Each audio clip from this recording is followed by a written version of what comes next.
తెలివైన చిచ్చు ఉల్లిపాయ పంట. పక్షుల గ్రామంలో ఉదయం రచ్చబండ దగ్గర సమావేశం. మిత్రులరా, ఈరోజు పేపర్లో ఒక పెద్ద న్యూస్ వచ్చింది. మార్కెట్లో ఉల్లిపాయల ధరలు ఆకాశాన్ని అంటున్నాయి. కిలో 200 రూపాయలట. సామాన్య పక్షులు ఉల్లిపాయ కొనలేని పరిస్థితి. పక్క ఊరు నుండి దిగుమతి కూడా ఆగిపోయింది. అందరూ జాగ్రత్తగా వాడుకోవాలి. ఓ మై గాడ్, కిలో 200 రూపాయల? నేను రోజు ఉదయం తినే బ్యూటీ డైట్ సలాడ్ లో ఉల్లిపాయ ఉండాల్సిందే. అదే లేకపోతే నా స్కిన్ గ్లో తగ్గిపోతుంది. మొన్ననే కొత్త ఫేస్ ప్యాక్ కొన్నాను, అందులో ఉల్లిపాయ రసం కలపాలి. ఇప్పుడు ఎలా మాహి గారు? అవును లూసయ్య, ఉల్లిపాయ లేకపోతే నా చేపల పులుసులో టేస్ట్ అస్సలు ఉండదు. అసలే మా చుట్టాలు వస్తున్నారు.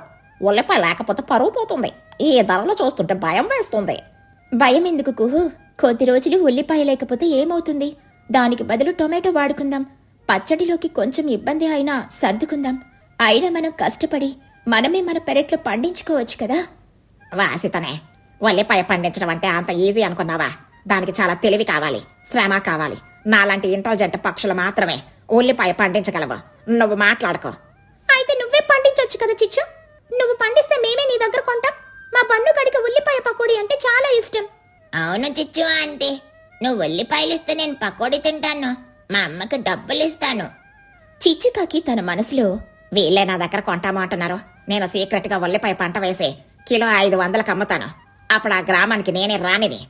పైకి మాత్రం గట్టిగా, నాకంత టైం లేదులే, నాకు చాలా పనులున్నాయి. నేను ఊళ్ళో చాలా బిజీ. ఉల్లిపాయలు పండించేంత ఓపిక నాకెక్కడదే. మీరు మీ పనులు చూసుకోండి. సరే, అందరూ జాగ్రత్తగా ఉండండి. అనవసర ఖర్చులు తగ్గించుకోండి. మరుసటి రోజు ఉదయం 4 గంటలకు చీకట్లో చిచ్చుకాకి ఇంట్లో. ఒరే చిన్నగా తొందరగా లేవరా, నిద్రమొహం వెదవా. లే, మనకు చాలా పెద్ద పని ఉంది. అమ్మా, ఇంకా చీకటిగా ఉంది కదమ్మా. సూర్యుడు కూడా ఇంకా రాలేదు. నాకు చాలా నిద్ర వస్తుంది. పడుకోనివ్వు, అసలే చలిగా ఉంది. నిద్రపోతే డబ్బులు రావరా సన్నాసాయి. మనం ఇప్పుడు మన ఇంటి వెనక ఖాళీ స్థలంలో ఉల్లిపాయ పంట వేయబోతున్నాం. ఇది మన సీక్రెట్ మిషన్. ఉల్లిపాయ పంట? నిన్న తుని ఆంటీ చెప్పినప్పుడు కష్టం అన్నావు కదా, ఇప్పుడు ఎందుకు వేస్తున్నావు? నీకు పనులున్నాయి అన్నావు కదా. అదేరా నా తెలివి. అందరికి కష్టం అని చెప్పి మనం సీక్రెట్ గా పండిస్తే మనమే మోనోపోలీ అవుతాం. అప్పుడు కిలో 500 రూపాయలకి అమ్ముతాను. తొందరగా రారా, మనం ఇప్పుడే విత్తనాలు నాటాలి. నేను ఆ ఆకులో ఉన్న సూచనలు చదువుతాను, నువ్వు మట్టి తవ్వు. అమ్మా, నా రెక్కలు నొప్పులు పుడతాయి. మట్టి చాలా గట్టిగా ఉందమ్మా, రాళ్ళు తగులుతున్నాయి. నువ్వు కూడా తవ్వచ్చు కదా. నేను మాస్టర్ మైండ్ రా. మేనేజర్ ఎప్పుడైనా పని చేస్తాడా? నువ్వు తవ్వ, నేను సీడ్స్ వేస్తాను. ఇదే స్మార్ట్ వర్క్. రేపు మనం కార్ కొనుక్కుందాం, పెద్ద బంగ్లా కొనుక్కుందాం. స్పీడ్గా తవ్వరా, నీకు కొత్త క్రికెట్ బ్యాట్ కూడా కొనిస్తాను. 3 వారాల తర్వాత చిచ్చుకాకి ఇంటి వెనుక తుని పుజ్జి అటుగా వచ్చారు. అమ్మా, చిచ్చు ఆంటీ ఇంటి వెనక ఏదో కొత్తగా పెరుగుతుంది. అవేం మొక్కలమ్మా? పచ్చగా చాలా బాగున్నాయి. చిచ్చు, ఓ చిచ్చు, ఏం చేస్తున్నావు లోపల? అవేం మొక్కలు? నువ్వెప్పుడు పంట వెయ్యవు కదా. ఏం లేదు తుని, అవే బ్యూటీ గ్రాస్. లూసీ కోసం పెంచుతున్నాను. ముఖం మీద రాసుకుంటే మెరిసిపోతారు. బ్యూటీ గ్రాసా? దాని ఆకులు చూస్తుంటే ఉల్లిపాయ ఆకుల్లా ఉన్నాయి. వాసన కూడా ఘాటుగా ఉల్లిపాయలా వస్తుంది. నీకు తెలియదులే తుని, ఇది ఫారెన్ నుండి తెప్పించిన గ్రాస్ గాని ఫ్రాన్స్ దేశంలో పండుతుందట. దాని వాసన అలాగే ఉంటుంది. మీరెక్కడ చూడకండి, నా బ్యూటీ గ్రాస్ కి దిష్టి తగులుతుంది. సరేలే చిచ్చు ఆంటీ, మేము ఆడుకోవడానికి వెళ్తున్నాం. నీ గ్రాస్ నీకే ముద్దు. అమ్మో, నువ్వు చాలా బాగా అబద్ధాలు చెప్తావు కదమ్మా. తుని ఆంటీ నిజంగా నమ్మేసింది. అదేరా నా తెలివే. ఇంకో 4 రోజులు ఆగితే మనము లక్షాధికారులం. నా ప్లాన్ సూపర్ డూపర్ హిట్. ఇంకో 4 రోజులు గడిచాయి. ఉల్లిపాయ పంట కోతకొచ్చింది. రాత్రికి రాత్రే తవ్వి ఇంట్లో పెట్టారు. అమ్మో, చూడండి ఉల్లిపాయలు. నా కష్టం ఫలించింది. మార్కెట్లో అమ్మేద్దామా? నేను బస్తా మోస్తాను. డైరెక్ట్ గా అమ్మితే ఎవరు కొంటారో? నా దగ్గర ఇంకో మాస్టర్ ప్లాన్ ఉంది. వీటిని ముక్కలుగా కోసి చిచ్చు ప్రీమియం ఆనియన్ పేస్ట్ అని డబ్బా 1000 రూపాయలకు అమ్ముతాన్రా. ముందు తలుపులు కిటికీలు గట్టిగా మూసాయి. ఎవరికి వాసన వెళ్ళకూడదు. నువ్వు ఒక కత్తి పెట్టి తీసుకో, నేను ఒకటి తీసుకుంటాను. కోసేద్దాం. ఒక్కో డబ్బా 1000 రూపాయలు. మనం కోటేశ్వరులం. సరేనమ్మా. అలా కోస్తూ, అమ్మో, నా కళ్ళు నుండి నీళ్ళు వస్తున్నాయి. నా కళ్ళు మండిపోతున్నాయి. నేను కోయలేనమ్మా. నా రెక్కలు కన్నీళ్లతో తడిసిపోతున్నాయి. అబ్బాబ్బా, నా కళ్ళలో నుండి కూడా నీళ్ళు వస్తున్నాయిరా. ఎంత ఘాటుగా ఉన్నాయి ఇవి. ఆయన ఏడవకరా, కష్టపడితేనే డబ్బు వస్తుంది. కోయ్, 100 ఉల్లిపాయలు కోయాలి మనం. డబ్బులు ఊరికే రావు. అమ్మో, గోలాడట్లేదు. నాకేం కనిపించడం లేదు. నా కళ్ళు పోయాయి. నన్ను ఎవరైనా కాపాడండి. నాకు ఆ డబ్బులు వద్దు, ఆ బర్గర్ వద్దు. క్రికెట్ బ్యాట్ అసలే వద్దు. ఆహాహా, ఓహోహో, నా కళ్ళు మండిపోతున్నాయి. నేను చచ్చిపోతున్నాను. ఓ దేవుడా, ఈ ఉల్లిపాయలు నా ప్రాణం తీసేస్తున్నాయి. వాళ్ళ ఏడుపు కేకలు విని పక్కింట్లో పడుకున్న తుని పిచ్చుక మిగతా ఊరి వాళ్ళు పరిగెత్తుకుంటూ వచ్చారు. చిచ్చుకాకి ఇంటి బయట అందరూ కుమికూడారు. తుని ఏమైంది? చిచ్చు ఇంట్లో నుండి అంత గట్టిగా ఏడుపు వినిపిస్తోంది. ఎవరికి ఏమైంది? నాకు తెలీదు మహిగారు. ఇద్దరూ ప్రాణాలు పోయేలా ఏడుస్తున్నారు. లోపల ఎవరో అటాక్ చేశారనుకుంటా. ఓ మై గాడ్, లోపల దొంగొచ్చాడా? నాకు భయం వేస్తుంది. ఆలస్యం చేస్తే ప్రాణాలకు ప్రమాదం. మహిగారు మీరు తలుపు తన్నండి. మీ బలమంతా ఉపయోగించండి.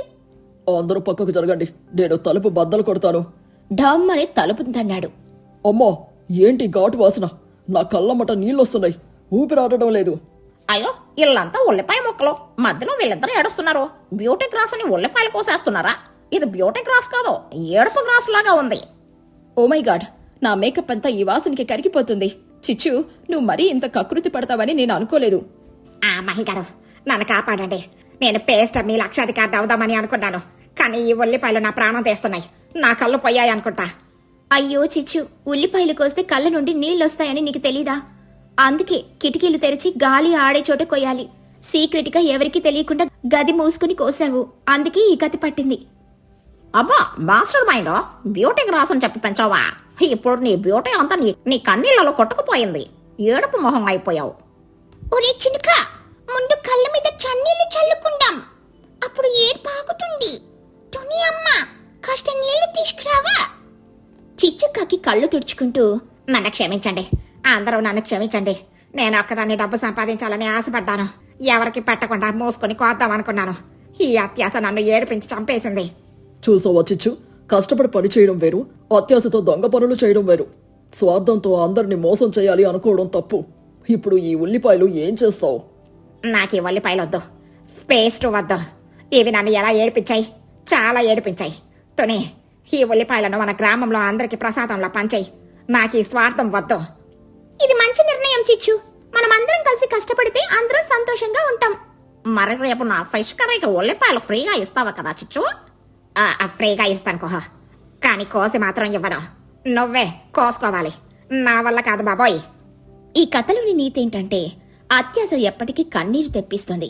స్వార్థం వదిలి అందరితో కలిసిపోతేనే ఆనందం దక్కుతుంది. పక్షుల గ్రామం. ఉగాది పండుగ ఉదయం. తుని పిచ్చుక ఇల్లు పచ్చని మామిడి ఆకుల తోరణాలు, రంగురంగుల ముగ్గులతో ఎంతో కలకలలాడుతోంది. ఊరి పక్షులందరినీ ఉగాది పచ్చడి తాగడానికి తుని తన ఇంటికి ఆహ్వానించింది. ఇంటి ముందు ఒక పెద్ద పందిరి వేసి అందరికీ ఆకులు పరిచింది. రండి రండి, అందరికీ శ్రీ క్రోధినామ సంవత్సర ఉగాది శుభాకాంక్షలు. ఈ పండుగ మనందరి జీవితాల్లో కొత్త వెలుగులు నింపాలి. బుజ్జి, అందరికీ కూర్చోడానికి చాపలు వెయ్యి, మంచినీళ్లు కూడా పెట్టు తల్లి. బుజ్జి పిచ్చుక పరిగెత్తుకుంటూ హడావడిగా, వేశానమ్మా, ఈరోజు ఉగాది పచ్చడి నేనే కలుపుతాను. నేను అన్ని రుచులు రెడీ చేశాను. వేప పువ్వు నాకే చేదుగా అనిపించింది, కానీ నువ్వు చెప్పావు కదా, చేదుంటేనే తీపి విలువ తెలుస్తుందని. అక్కడికి ఊరి పెద్ద మహిగ్రద్ద, లూసి పావురం, చోటు చిలుక, కుహుపాతు అందరూ చేరారు. పండుగ రోజే కావడంతో అందరూ కొత్త బట్టలు వేసుకుని ఎంతో ఉత్సాహంగా ఉన్నారు. మహిగ్రద్ద తన పట్టు శాలువా సరిచేసుకుంటూ, హ్యాపీ ఉగాది టుని. ఈ సంవత్సరం నీ పంటలు బాగా పండాలని, మన ఊరు సుభిక్షంగా ఉండాలని ఆశిస్తున్నాను. ఈ ఉగాది పచ్చడి కోసం నేను చాలా రోజులుగా ఎదురు చూస్తున్నాను. పొద్దున్నే ఏమీ తినకుండా వచ్చాను తెలుసా? అవును తుని, నేను పచ్చడి కోసం లేత మామిడికాయలు తెచ్చాను. మా బన్నుగాడు ఉదయాన్నే అడవికి వెళ్లి పెద్ద చెట్టెక్కి కోశాడు. చాలా పుల్లగా ఉన్నాయి. వాసన చూస్తేనే నోరూరిపోతుంది. బన్ను చిలుక తల రుద్దుకుంటూ, అవునాంటీ, నేను కోస్తుంటే ఒక కాయ నా నెత్తి మీద టంగమని పడింది. బొప్పి కూడా కట్టింది. అయినా సరే పచ్చడి కోసం తెచ్చాను. నాకు పచ్చడిలో మామిడికాయ ముక్కలు ఎక్కువగా వేయాలి. లూసి పావురం, నేను ఒక పెద్ద బెల్లం ముక్క తెచ్చాను. నా అందంలాగే నా బెల్లం కూడా చాలా స్వీట్గా ఉంటుంది. పచ్చడిలో కొంచెం బెల్లం ఎక్కువ వేయుతుని, ఈ చేదు వేపాకులు తింటే నా స్కిన్ గ్లో తగ్గిపోతుందేమోనని భయంగా ఉంది. కుహుబాతు నవ్వుతూ, పిచ్చిదాన, వేపాకు తింటే రక్తం శుద్ధవుతుంది. అప్పుడు నీ స్కిన్ బాగా ఇంకా గ్లో అవుతుంది లూసి. అందుకే నేను నా హాస్పిటల్ పెరట్ నుండి స్వచ్ఛమైన తాజా వేప పూలు తెచ్చాను. ఇవి ఆరోగ్యానికి చాలా మంచివి. అందరూ తలా ఒక వస్తువు తెచ్చారు. అప్పుడే అక్కడికి చిచ్చుకాకి తన కొడుకు చిన్ను కాకితో కలిసి చేతులూపుకుంటూ దర్జాగా నడిచొచ్చింది. ఆమె మెడలో ఒక పెద్ద నకిలీ ముత్యాల హారం ఉంది. హలో ఎవరిబడి, ఏంటి అప్పుడే పచ్చడి మొదలు పెట్టారా? విఐపీలు రాకుండానే ఫంక్షన్ స్టార్ట్ చేస్తారా? నా వాటా పచ్చడి ఎక్కడా? నాకు చిన్న గ్లాసులో వద్దు, ఒక పెద్ద గిన్నెలో పోసివ్వాలి. చిన్ను కాకి సిగ్గుపడుతూ, అమ్మా, అందరూ పచ్చడి కోసం ఏదో ఒకటి తెచ్చారు చూడు. మామిడికాయలు, బెల్లం అన్నీ తెచ్చారు. మనం ఏమీ తేకుండా ఉచితంగా పచ్చడి అడగడం బాగుంటుందా? కనీసం ఉప్పు ప్యాకెట్ అయినా తేవాల్సింది కదా. ఇష నారమైరా పిచ్చి బొమ్మ, మనం ఆశీర్వాదం తెచ్చాం కదా, అది చాలు. మన అడుగు పడితేనే పండగకి కళ వస్తుంది. మనం ఏమైనా తక్కువ వాళ్ళమా? తూని త్వరగా కలుపు, నాకు ఆకలేస్తుంది. పొట్టలో ఎలకల ఉగాది పండగ చేసుకుంటున్నాయి. వంటగదిలో తుని పిచ్చుక ఒక పెద్ద మట్టి కుండలో ఉగాది పచ్చడి కలుపుతోంది. పచ్చడిలో అన్ని రుచులు పర్ఫెక్ట్ గా కలిశాయి. పక్కనే డాక్టర్ కుహుబాతు వచ్చి ఒక చిన్న ఎర్రటి కుండను పెట్టింది. కుహు, ఈ ఎర్ర కుండలో ఏముంది? అందులో కూడా పచ్చడుందా? ఎందుకు దాన్ని అంత జాగ్రత్తగా పట్టుకొచ్చావు? అమ్మా, అది పచ్చడి కాదునే, అది నా పేషెంట్ల మోకాల నొప్పులు, కీళ్ళ నొప్పుల కోసం నేను స్వయంగా తయారు చేసిన స్పెషల్ ఆయుర్వేదిక్ మసాజ్ ఆయిల్. ఇది చాలా పవర్ఫుల్ మందు. అవునా? దానికి ఎర్ర రంగు ఎలా వచ్చింది? ఎందుకంటే అందులో కిలో గుంటూరు పచ్చిమిర్చి, అస్సాం ఘాటు అల్లం, వెల్లుల్లి, మిరియాలు, వాము అన్ని దట్టించి వేడివేడి నూనెలో ఉడకబెట్టాను. ఆ కారానికి నూనె ఎర్రగా మారిపోయింది. అది పొరపాటుని ఎవరైనా తాగితే పేగులు కాలిపోయి నోట్లో నుండి నిప్పులు వస్తాయి. ఒక వారం రోజుల పాటు వాళ్ళకి నీళ్లు కూడా కారంగానే అనిపిస్తాయి. దాన్ని పైన ఎక్కడైనా సెల్ఫ్లో పెట్టు, నేను ఇంటికి వెళ్ళేటప్పుడు తీసుకెళ్తాను. ఓహో, అదా? బాబోయ్, వింటుంటేనే నాకు భయంగా ఉంది. సరే, దాన్ని ఆ మూల పైన పెడుతున్నాను. ఈ పచ్చడి కుండ ఇక్కడ పెడుతున్నాను. పద, బయటికెళ్ళి అందరినీ పిలుద్దాం. ఇద్దరు బయటికెళ్లారు. కాని కిటికీల నుండి ఇదంతా వింటున్న చిచ్చుకాకి ఒక విపరీతమైన ఆలోచన వచ్చింది. ఆమెకి కుహు చెప్పిన మాటలు సరిగ్గా వినిపించలేదు. బయట గాలికి కేవలం స్పెషల్, ఎర్రకుండ, పవర్ఫుల్ అనే మాటలు మాత్రమే సగం సగం వినిపించాయి. చిచ్చుకాకి తనలో తాను కోపంగా మరియు అసూయగా, ఆహా, ఇదా సంగతి. వీళ్ళ ప్లాన్ నాకు అర్థమైంది. బయటున్న మా అందరికి మామూలు మట్టి కొండలో చేసిన పల్చటి పచ్చడి పోసి, ఆ డాక్టరు ఊరి పెద్ద కలిసి ఆ ఎర్రకొండలోని స్పెషల్ పవర్ఫుల్ స్వీట్ పచ్చడి తాగుతారన్నమాట. ఎంత మోసం! నాకంటే ఎక్కువ ఎవరు తినకూడదు. నేను దీన్ని జరగనివ్వను. ఆ ఎర్రకొండ పచ్చడి మొత్తం నేనే తాగుతాను. నా స్పీడ్ ఏంటో చూపిస్తాను. చిచ్చుకాకి నెమ్మదిగా ఎవరికీ కనిపించకుండా అడుగులో అడుగు వేసుకుంటూ వెనుక కుమ్మం నుండి వంటగదిలోకి దూరింది. చిచ్చుకాకి ఆశగా కళ్ళు పెద్దవి చేసి ఆ ఎర్రకొండ దగ్గరికి వెళ్ళింది. వావ్, ఈ కొండ భలే ఉంది. స్పెషల్ పచ్చడి వాసన కూడా చాలా ఘాటుగా వస్తుంది. ఈ ఘాటు చూస్తుంటే ఇందులో యాలకులు, లవంగాలు, జీడిపప్పు దట్టించున్నట్టున్నారు. ఆ తుని వచ్చేలోపు ఇది మొత్తం నా పొట్టలో పడిపోవాలి.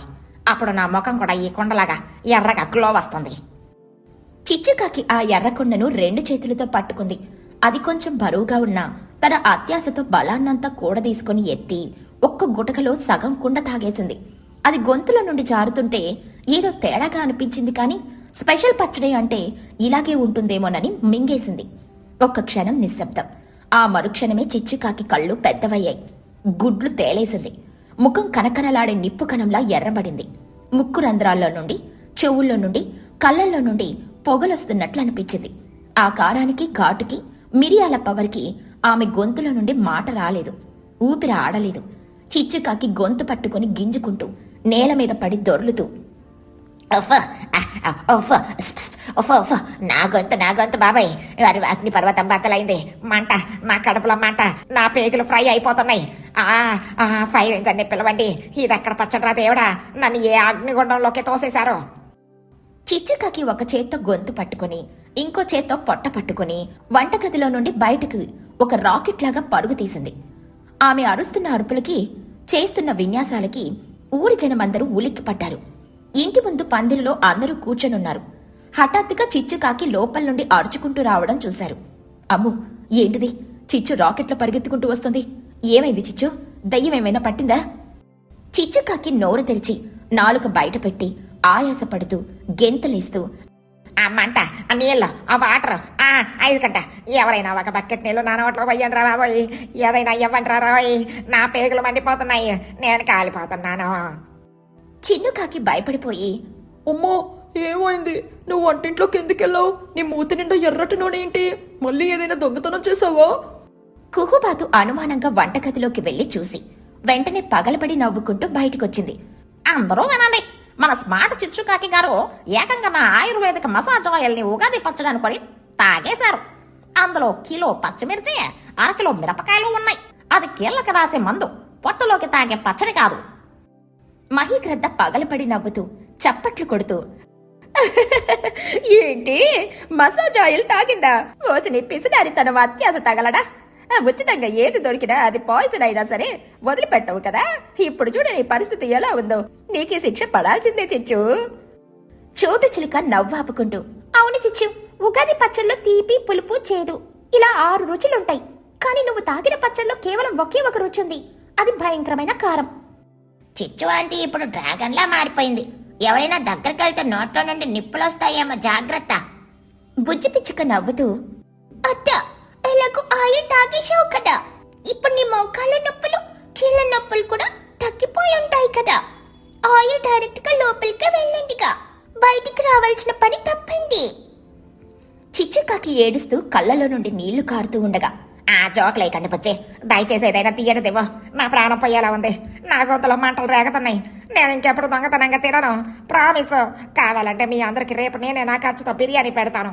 తుని పిచ్చుక జాలిపడి నవ్వుతూనే ఒక పెద్ద బెల్లం ముక్క, ఒక గ్లాస్ చల్లటి మజ్జిగ తెచ్చిచ్చింది. ఇదిగో చిచ్చు, ముందు ఈ బెల్లం ముక్క తిను, తర్వాత ఈ మజ్జిగ తాగు, మంట తగ్గుతుంది, కంగారు పడకే. చిచ్చుకాకి ఆ బెల్లం ముక్కను గబగబా మింగేసింది. ఆ మజ్జిగను ఒకే గుక్కలో తాగేసింది. కాసేపటికి ఆమెకు మంట కొంచెం తగ్గింది. కాని కళ్ళల్లో నుండి ఇంకా నీళ్లు కారుతూనే ఉన్నాయి. ముఖం మీద ఎర్రదనం పోలేదు.